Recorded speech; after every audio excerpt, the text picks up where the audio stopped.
Tammy, how are you? Thanks for joining us on WUSB Stony Brook on Finn's Revolution. Oh, thanks for having me. It's great to have you here. I know you're in the Port Authority building right now, doing I, God I knows am. what.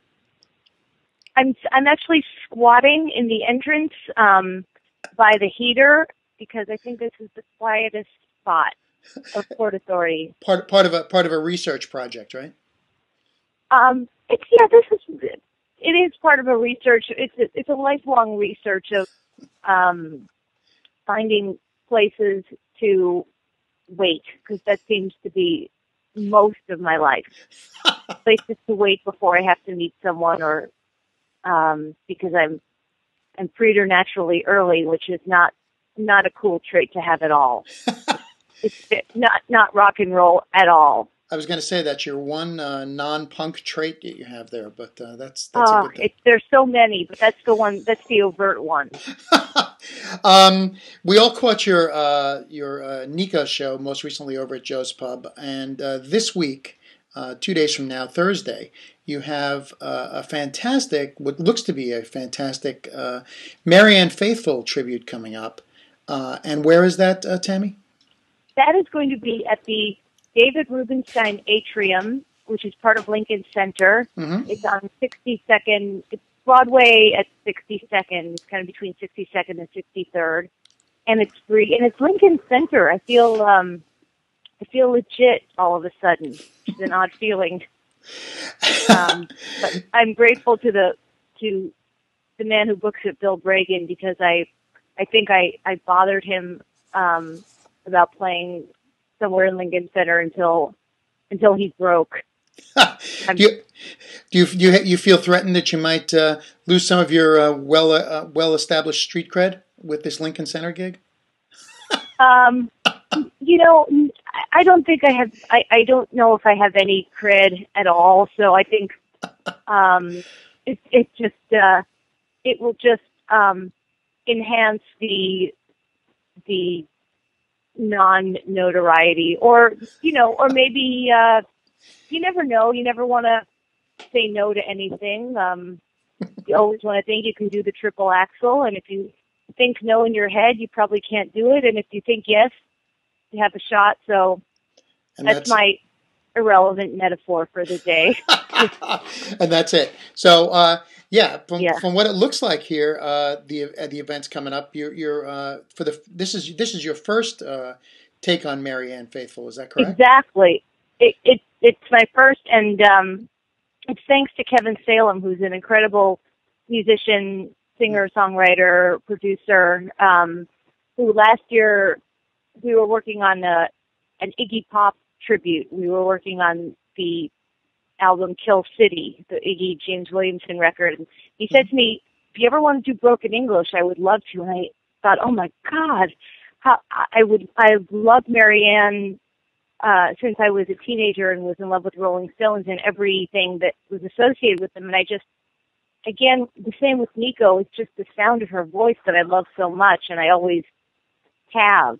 And I've always, tried to imitate her. And whenever our Stones cover band, because that's pretty much what I do. To me, a tribute band is it's like playing roles. I want to be Ophelia, or I want to play Desdemona, or I want to play Blanche Dubois. I want to play Marianne Faithfull. I want to be her for, a night or however long it lasts. But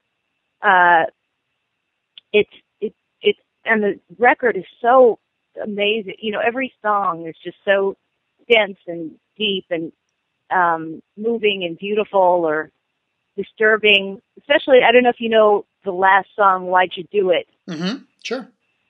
It's Bill Bragan, who booked it, said to me, "Why'd you do it's on there, right?" I said, "Yeah, it is." I said, "Do you want me not to do it?" He said, "No." He said, "I'll just put out a little warning because it's got every single word that I love to say, especially the ones that start with C, that are body parts, and it's this vitriolic, vindictive song about a woman who is pretty much verbally eviscerating her man for cheating on her Mm-hmm.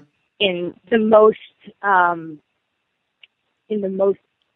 with the most violent imagery you could ever imagine, and it's beautiful. It's just It is gorgeous. It's beautiful. and you know what's really interesting about that tune is it's not just the words alone. A lot of people can say those particular words Yeah. as attacks, but the song itself, even when those words are not in those sections, is tearing and ripping.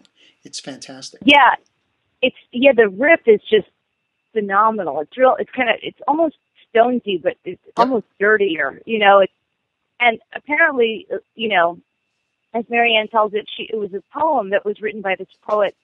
I've learned that the pronunciation of his name is Heathcote, but it looks like a Heathcote Williams that she found, and she said, "Oh, I'd love to do this as a song," and he said, "No, I want Tina Turner to do it." And she said to him, "There's no way in hell Tina Turner will do this song, because there isn't. No commercial artist would ever put that song out." Right. And she finally convinced him, and then the band worked on the riff, and it was just, like a Reese's peanut butter cup. It was just brilliant. Yeah, completely powerful song. Yeah, and of course, the fact that you did you was it Kevin? You said it was Kevin's suggestion you guys do broken English. Specifically, but did you think about doing Marianne, like the wide range of Marianne, or may that be something in the future too? Or well, we're actually doing a few because it's a short album, relatively. It's only 8 tracks. So we're doing some of her other known ones like Times Square, which is fairly apropos since I'm sitting here in Port Authority. And I mentioned to people that, that Times Square in the 80s, when the song was written by Barry Reynolds, her guitar player, and I think with Marianne, but it's, Times Square in the 80s was so desolate and so it was in transition from becoming the porn mecca to now it's, Disneyland and franchises and, it's all Applebee's and the MTV store in Planet Hollywood and all that, that's what and little seating areas that Bloomberg created.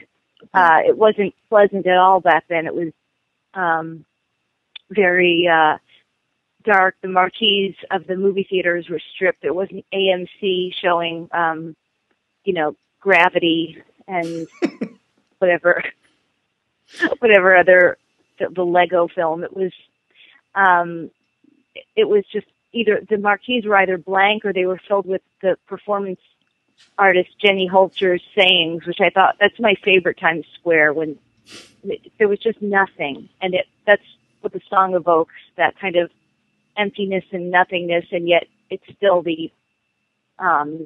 got the intense New York energy. And we're also doing Sister Morphine, which she did write the lyrics to. And it took the Stones a long time to admit that, but yeah, right.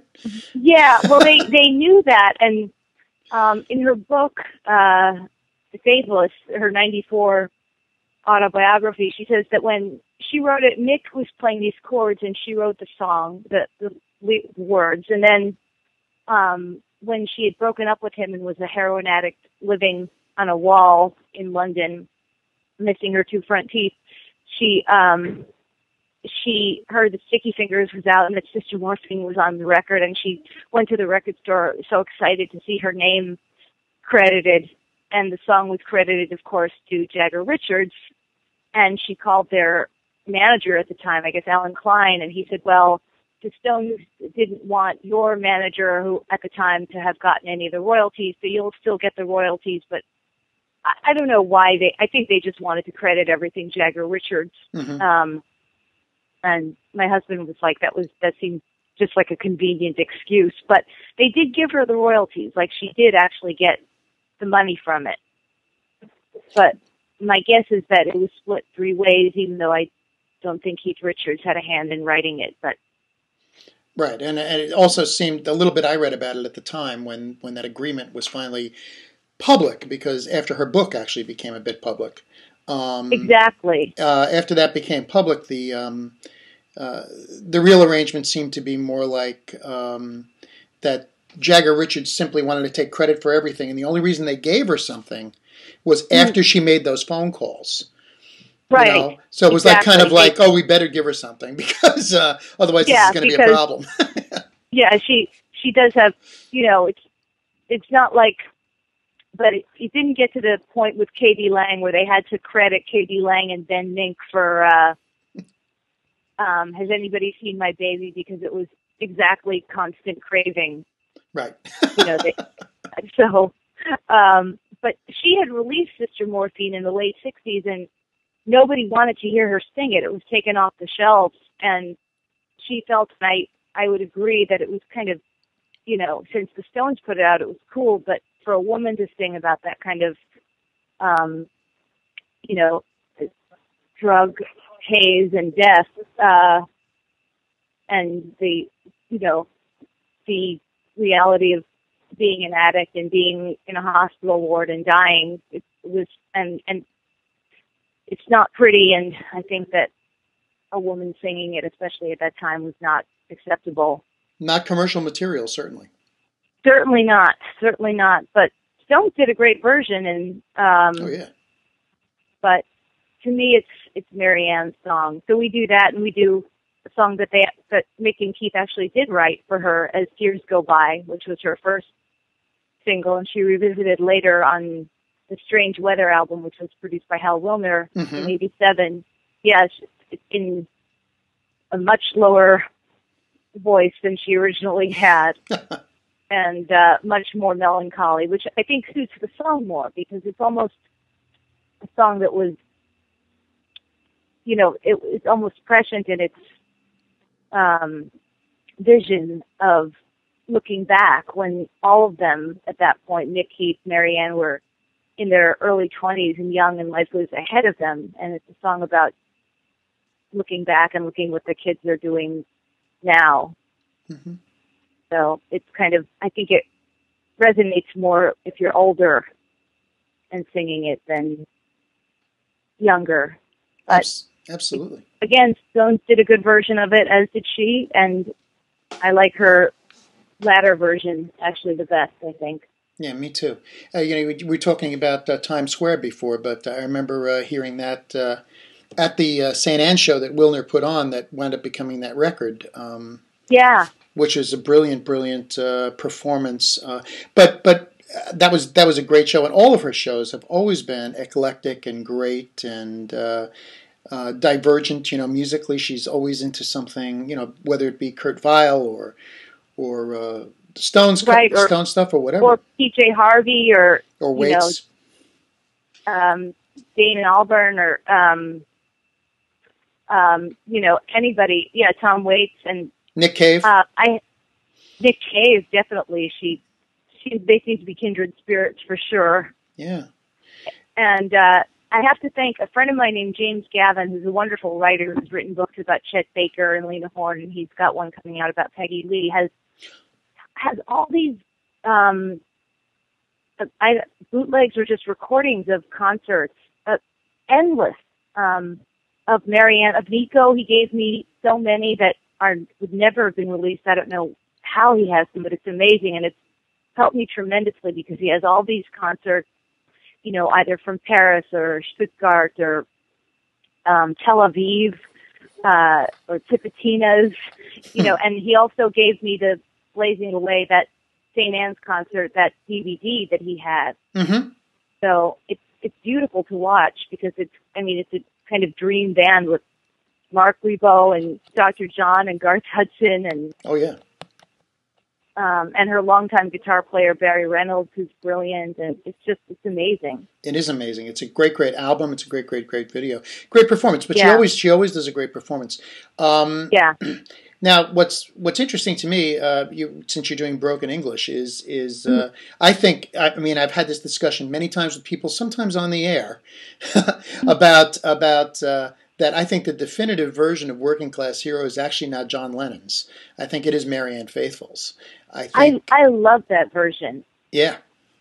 Yeah, it's my husband, who's playing in the band, Keith Hartel, he said, God, it sounds like Pink Floyd, because it kind of does. It's got that, rumbling bass, and then that explosion into kind of, this almost mystical chorus.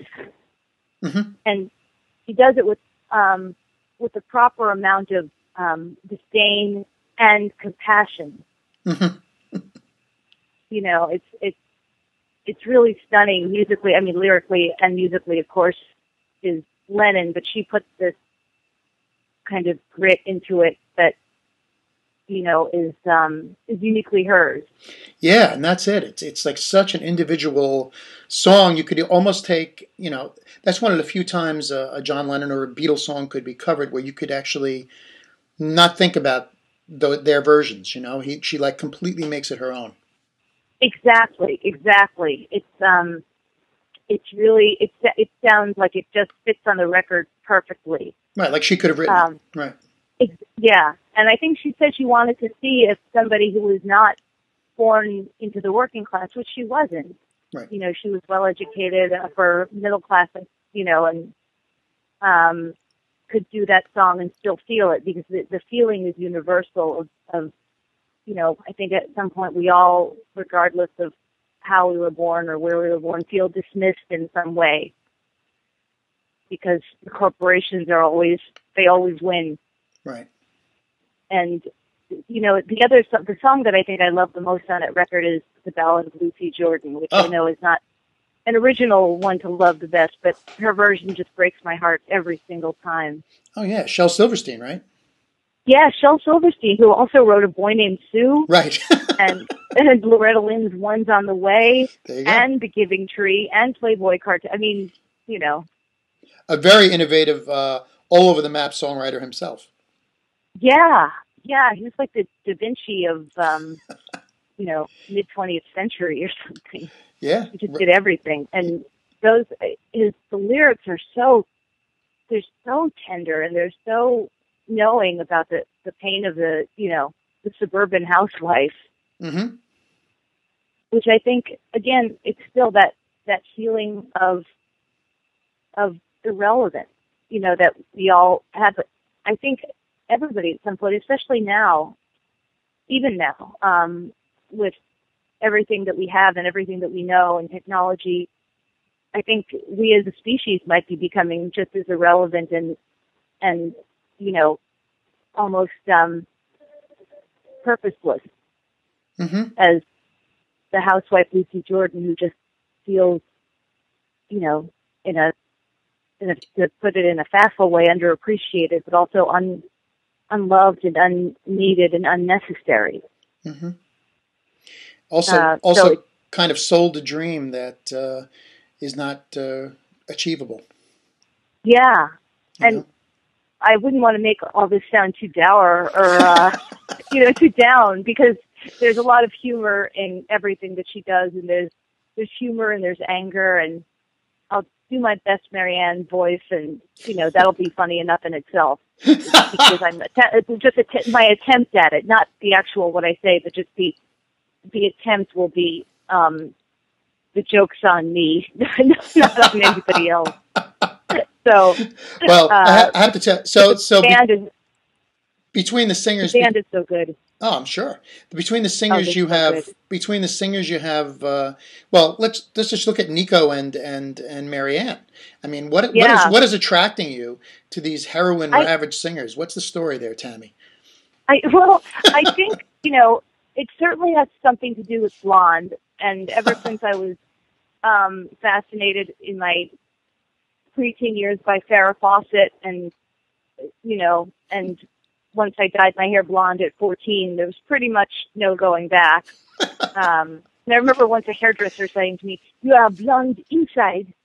And so, but I think, and their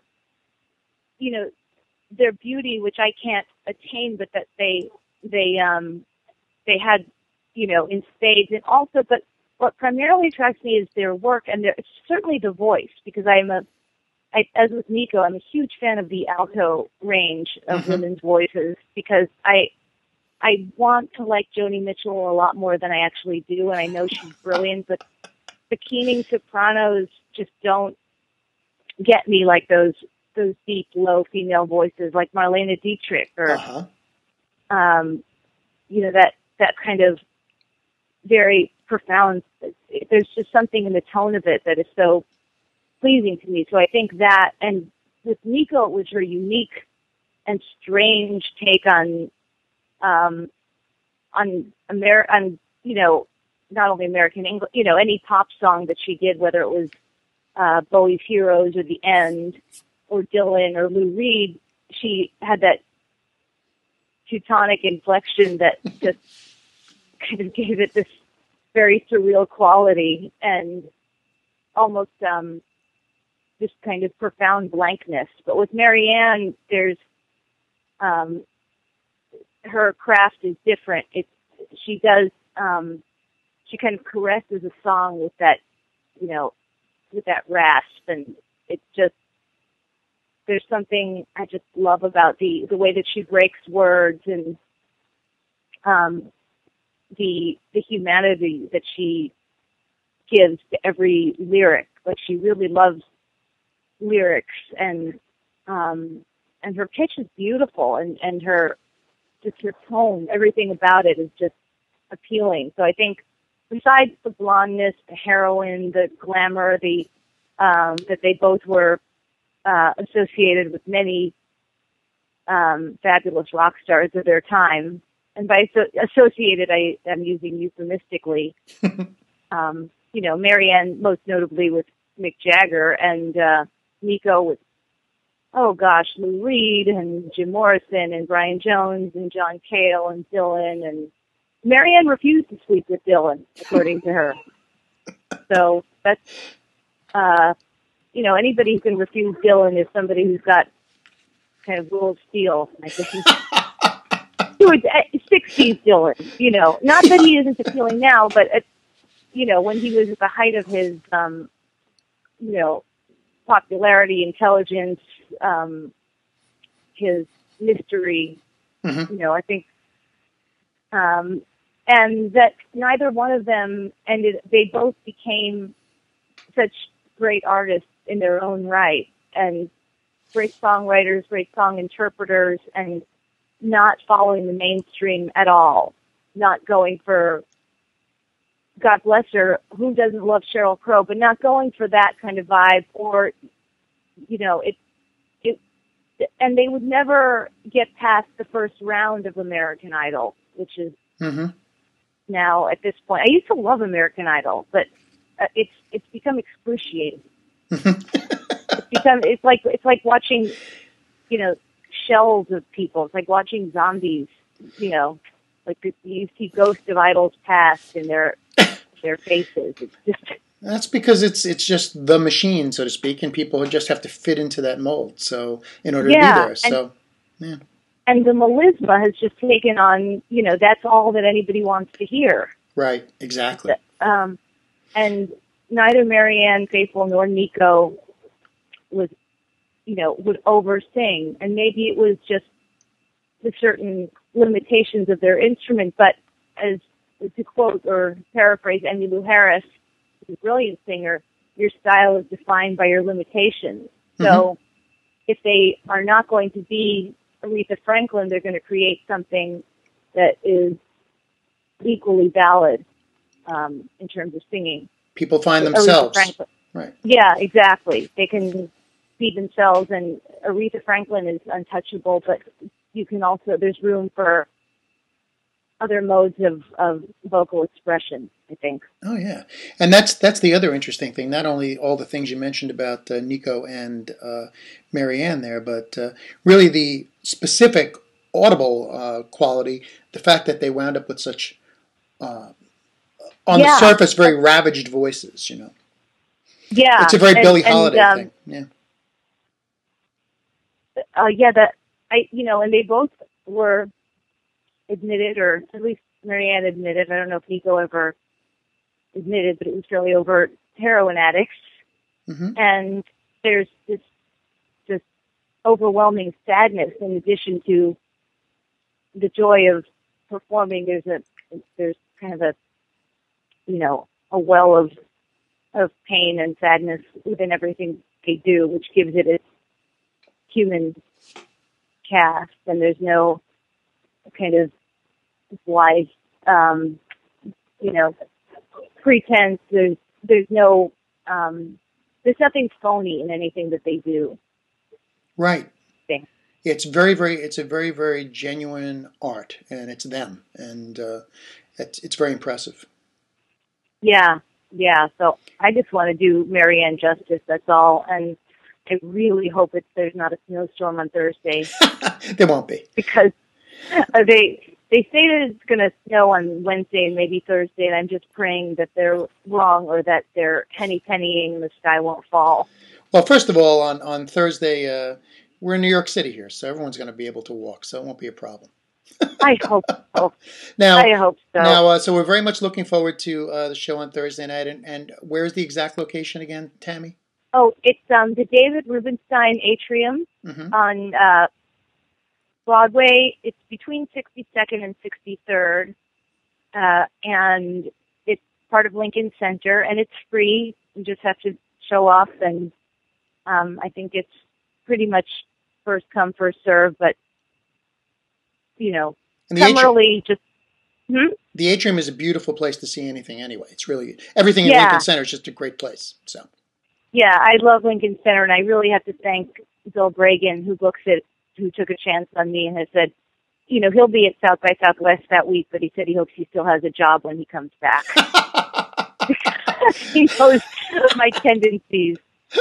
That's very good. I'm sure you will. I'm sure you will do him proud. You'll do everybody proud. You'll do Marianne proud. So it should be. You are more than kind, Finn. I thank you. It should be a beautiful, beautiful show. So we'll see you Thursday night over at Lincoln Center. And thank you so much, Tammy Faye Starlite, for joining us on Finn's Revolution on WUSB Stony Brook. Oh, thank you for having me. You are awesome, and I appreciate it tremendously. Thanks, Tam. Thank you. Okay.